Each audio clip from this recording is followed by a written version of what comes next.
La situation est sous parfait contrôle des forces spéciales de la garde républicaine, mais les parvis du Palais de la Nation portent encore des stigmates de la violence des combats de ce dimanche matin.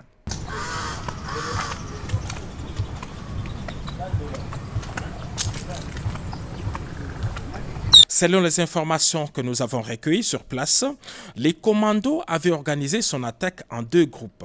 Un premier groupe, conduit par le chef de file, Christian Malanga, s'est servi des véhicules arrachés au privé cette même nuit après avoir tué leur propriétaire, a lancé son assaut depuis la résidence de l'honorable Vital Kamerhe dans les quartiers des ambassadeurs à Gombe.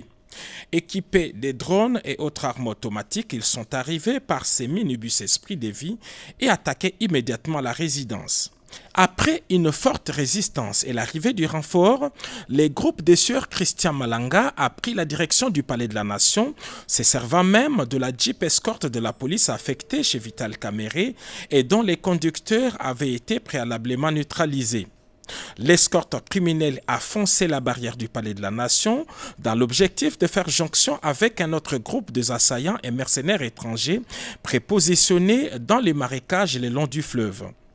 Très professionnels, les forces spéciales de la garde républicaine ont cerné les groupes puis lancé les feux sur les assaillants, mettant ainsi fin à leur aventure. Aucun élément de la garde républicaine n'a été touché dans ces combats, mais plusieurs membres de ces commandos, y compris leur chef, ont été tués et plusieurs autres capturés.